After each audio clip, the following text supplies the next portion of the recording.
tell us about Ukraine. You were there on behalf of the Russian Special Forces, right? Yeah, You're a spy, right? Yeah. No, You're KGB, right? No, I had. Come on, just admit it. Just between you and me and a few other podcast listeners, KGB spies. I had cousins that were missionaries in Ukraine for many years, and so I connected with them, and they connected me with.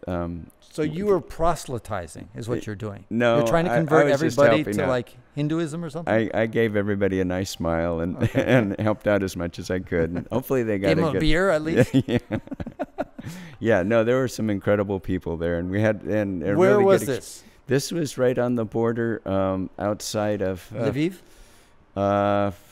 Yeah, Lviv, pretty close I to imagine. Lviv. Pretty Okay. close to it. I mean, Lviv's I think like 50 miles. Right, but I mean, it's probably where if you follow the border straight from Lviv, Yeah. it's probably where you. Yeah, land. between Lviv and Krakow. Okay. Right. Yeah. Right. So I checked a few borders, and it took me a while to get somebody who would sponsor me, but I finally got in and served up soup and helped people pull their luggage. And you did this across for the about a border. week? Yeah. Okay. Yeah. And give me a good story that you got out of that experience. Well, what surprised you, for example? How everybody was actually pretty cool and clean shaven and not distraught, and they were cheering Russia, waving Russian flags? No, it was sad, and they were all very much hated Russia, and they were very sad about that. And because here's the thing that I don't really understand. Roughly 25% of Ukraine is Russian. Yeah. And all we hear in the Western media is how all Ukraine is united against this. And it just doesn't make sense to me. Right. That if you got 25% who are Russian, there's got to be at least, a significant percentage of that, maybe a third of those guys, maybe 20%, I don't know, something. Yeah. That would be like, yeah, we actually prefer being part of Russia, or we don't care, or something like that, either indifference or whatever. Either way, we're, knowing Ukrainians and Russians, it would be like, well, whoever is in control of us, they're all the horrible, shitty leaders, and they're going to be a very cynical bunch. Yeah. And so there's got to be some ethnic Russians living in Ukraine that really are either indifferent or pro-Russian, and yet you never, ever hear about them. Yeah, I met a lady from Crimea, and she was very pro-Putin and very pro-Russian, and she was very adamant about it. Of course, this was before he invaded. Oh. And so everybody was concerned about it. Well, he did invade. This was after he invaded Crimea, though. After he invaded Crimea, and she says, "Oh, we're so glad he came in, and and Ukraine shut our water off, so we're all pissed off about that." And but of course, everybody who was escaping, they were anti-Russian, because they were escaping. If they were pro-Russian, they probably would have stayed there or fled the other way, into Russia. So you're right. We get kind of a skewed point of view, but it still, you could see these people had, probably lost everything, and it was just women and children and old people, and it was sad to see them lug, just about everything they could carry, and bring it across. And it was interesting. I kind of mentioned Zelensky, the president, and they didn't have such a good view of him. I says, "Oh, he's highly regarded now. He's becoming a real war hero." And they go, "Oh, really? Oh, good." So they were impressed, because they just thought, okay, here's another leader that may not be so good. But they don't know their own leader? They didn't know that he was getting such a great reception in the West. Oh, I see. That they were so But they had positive feelings about him. They kind of neutral. They were kind of wait and see. Here's a comedian who's trying to be president. Right.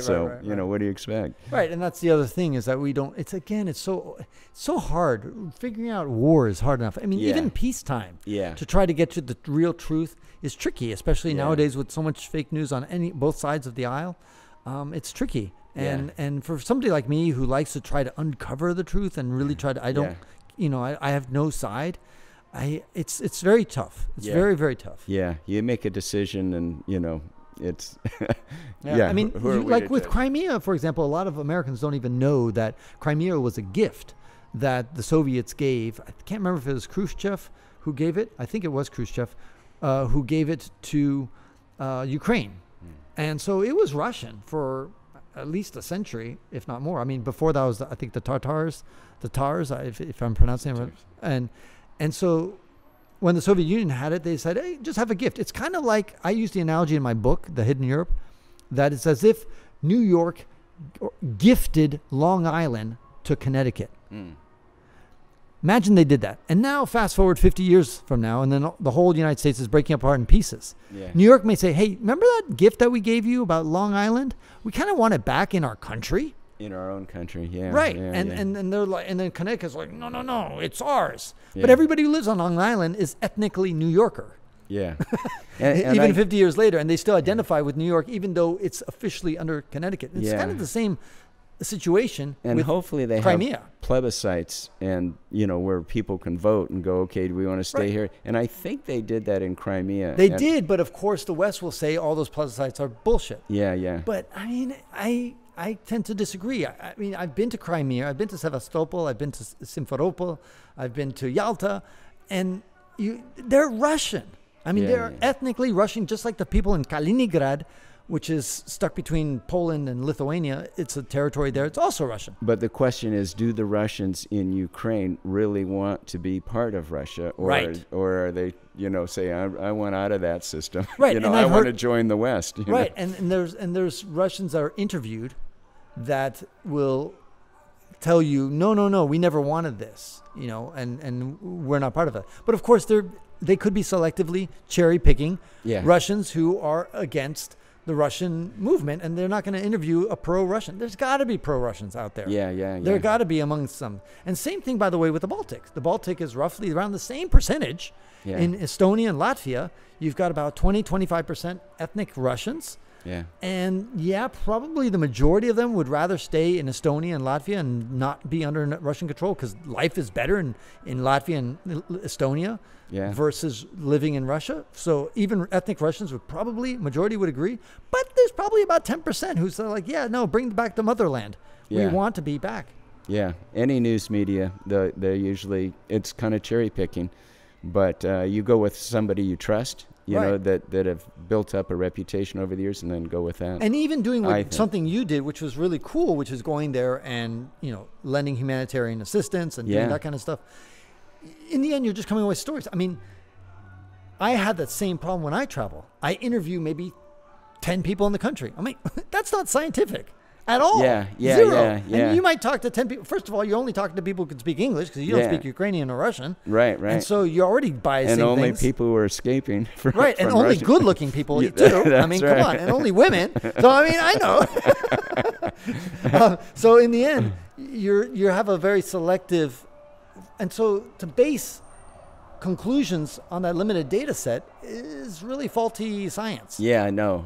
I mean, I think what I observed were people were distraught and they were leaving, and they didn't, and just looking to see what Russia was doing. I mean, was it really justified, for them to try and take over Ukraine? I kind of doubt it. Yeah. Yeah.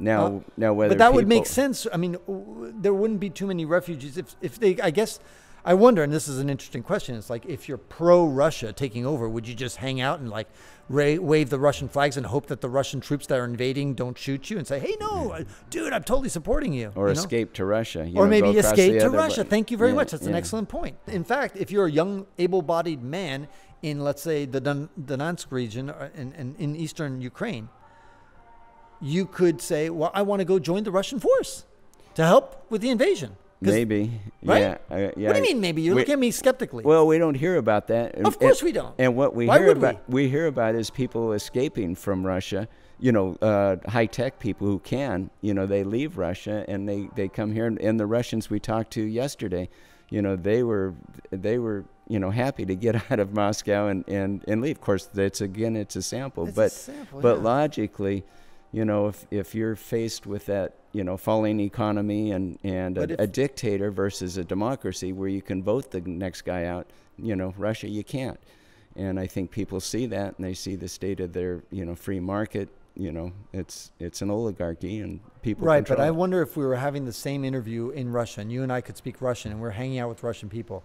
I have a feeling that we're going to run into a lot more people who actually have some support toward Putin and just the general war, and that they... I mean, I have listened to some podcasts and some news things that actually do try to capture the Russian side of the story. Fox. No, it's not just Fox. I mean, you find all sorts of things. Like the BBC will do that stuff. Yeah. And now, of course, the BBC, what they'll do is that they'll portray it all as this is Russian. Look at Russian propaganda. Look how outrageous they claim that nothing's happening and that kind of stuff. Anyway. Yeah. I agree. You have to be wary of that. But in that instance, and the stuff with China, and the Uyghurs, and Hong Kong, and Taiwan, I kind of side with the Western democracies. Democracy versus the autocracy or the dictatorships. Do you think? Yeah. Do you think that China will go to war over Taiwan? I don't think now. Not next week, so maybe. Much. No, hopefully if they treat Hong Kong right and come and are decent to the Uyghurs, that Taiwan will want to join China. I don't think they're ever going to want to join China. I think they will if it turns out to be a good thing. I mean, there's a lot of Taiwanese that want to join China. I mean, that makes sense. It goes back to what I'm saying about Russia and Ukraine, which is, in other words, within the population, it's divided, and probably the majority of Taiwanese want to. I mean, I've never been to Taiwan, so I don't know what the fuck I'm talking about. Yeah. But I'm gonna guess that the majority want to stay independent. Because if the majority wanted to be with China, they would have been with China a long time ago. Exactly. So my guess is that the vast majority of Taiwanese, don't want to join. Well, they had votes, and it was pretty close for a while.